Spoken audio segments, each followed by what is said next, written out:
No momento em que Elon Musk, um dos homens de negócios de direita mais influentes do mundo, não só por ser bilionário, mas por ser viciado em riscos e inovação, aparece fumando um cigarro de maconha no podcast de Joe Rogan, o maior podcast do mundo, fica bastante claro por que o tráfico de drogas se desenvolve tão fortemente e na maior parte do mundo cresce alheio às leis, envolto a crimes e corrupção. Ainda que Musk seja maior de idade e a maconha seja legalizada na Califórnia, onde o programa foi gravado, o problema direto é que a SpaceX tem contratos com a NASA. E Musk é tecnicamente um prestador de serviços para o governo federal dos Estados Unidos, que tem uma rígida política antidrogas. Como resultado da maconha de Musk, a NASA fez uma varredura no ambiente de trabalho da SpaceX para garantir que a empresa e seus funcionários sigam regras rígidas que proíbem prestadores de serviço do governo federal de usar drogas. Os Estados Unidos, como um todo, é abastecido com drogas do cartel de Sinaloa, também conhecido por CDS, sigla do nome Organização Guzmán Zambada, Cartel do Pacífico, Federação e Aliança de Sangue, ainda em poder, em parte, da família do famoso El Chapo. Aqui no Brasil, muito embora tenha passado por 21 anos de ditadura e atualmente tenha vivido 4 anos de governo da extrema-direita, que se intitula Rígido em Segurança, nunca houve qualquer ameaça ao crescimento do tráfico de drogas por aqui. Os mais famosos grupos do Brasil são os cariocas Comando Vermelho, Terceiro Comando, ADA e as milícias, que onde dominam também vendem droga. E o governo de lá dá a desculpa de que as favelas estão entranhadas nos bairros e, geograficamente, é difícil debelar o crime. Batalhões mais efetivos como o BOPE sinalizam que prender é fácil, mas não só a justiça solta como os bandidos mandam de dentro da cadeia, com a segurança do governo. Em São Paulo, por sua vez, na cidade mais rica do país, o crime é ainda mais organizado, o tráfico aqui opera pelo canal de distribuição do franchising. Em 1993, o PCC foi fundado com o propósito de ser uma espécie de associação de assistência a presos e seus familiares contra a opressão do Estado. Inspirado, ainda que de longe, nas estruturas organizacionais do Comando Vermelho.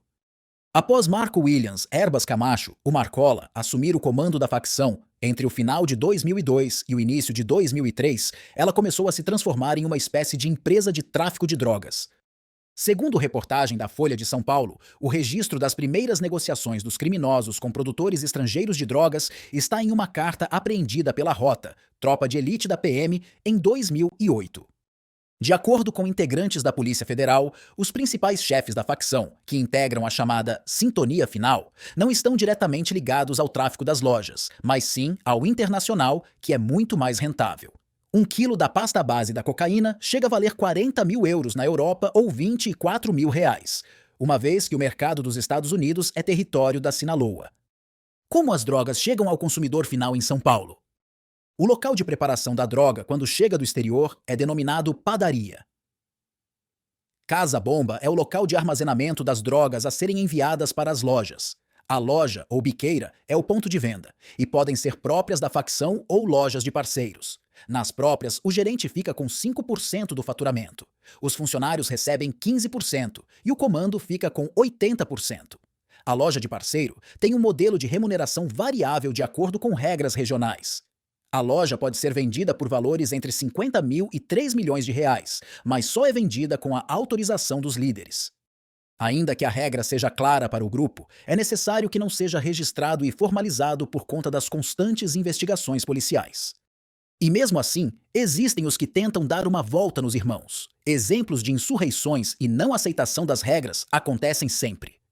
Vários traficantes menores vivem reivindicando a posse de um ponto de drogas pertencente a outro irmão. Existem casos em que o líder esteja na cadeia e, dessa forma, o denominado disciplina da região é acionado para avisar os parentes da facção e os chefes da facção, do lado de fora da cadeia, para arbitrarem sobre o tamanho da loja ou biqueira de cada um e qual seria o destino a ser dado ao traíra. A cidade de São Paulo, portanto, está loteada, com a definição por rua de quem pode vender onde. Tudo é controlado pela liderança. E diferente da civilização judiciária, a regra se cumpre na empresa porque a pena de morte é sentença recorrente no Tribunal do Crime. A governança territorial geoprocessada do PCC ocorre em praticamente todo o território paulista e se estende a cidades de outros estados, como parte do Paraná, Santa Catarina e Minas Gerais. Diferente do mundo legal, o franqueado, neste caso, não escolhe se vai abrir o empreendimento ou não. É a franqueadora PCC quem escolhe. Em alguns casos em que há uma reivindicação de autorização, seguindo os trâmites do comando, é analisado e pode ser autorizado. Aí sim, a loja é liberada. Em locais em que haja traficantes fora do PCC, mesmo assim, estes serão obrigados a comprar do PCC.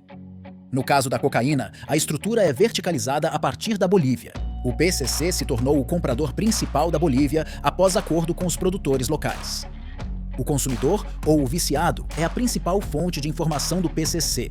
O adicto diz que está comprando mais barato do fulano, e este tranquilamente pode esperar que receberá uma visita do representante de vendas da corporação.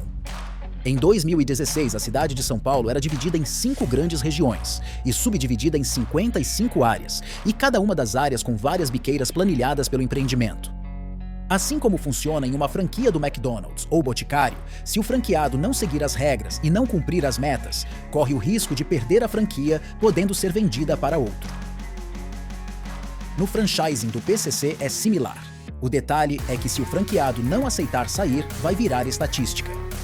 De acordo com delegados do DEIC, parte dos criminosos usam recursos dos mega-assaltos para lavar dinheiro comprando biqueiras, ficando assim, de alguma maneira, protegido pelo comando por estar gerando negócios para o comando. Se até uma celebridade bilionária como Elon Musk fuma maconha ao vivo, não dá para dizer que não tenha mercado consumidor para as drogas no mundo, certo? A grande dúvida é, por que não se legaliza a comercialização? Muito embora o grande argumento pelo não venha dos impactos que geraria na saúde da sociedade consumidora, há muitos pontos pelo sim. Primeiro, seriam cobrados impostos, que sem corrupção poderia subsidiar centros de recuperação de viciados no mundo. Segundo, assim como as bebidas alcoólicas há tempos foram legalizadas, debelou-se as máfias criminosas. Terceiro, ao legalizar, os grupos criminosos perderiam o efeito de obediência de sua imbatível avaliação de desempenho arbitrada pelo Tribunal do Crime e sua pena letal para mau desempenho. Por fim, isso não acabaria com a impunidade dos tribunais brasileiros. Criminosos de vocação voltariam a sequestros e assaltos a civis. Haveria mais gente doente por vício, assim como os alcoólatras. Os corruptos teriam que continuar se arriscando a desviar recursos de impostos, mas teríamos uma lei somente, de país civilizado e, como consequência, os presídios esvaziados de usuários de drogas. Além de, tanto Elon Musk quanto qualquer cidadão, poder ter a liberdade de consumir o que quiserem sem serem incriminados.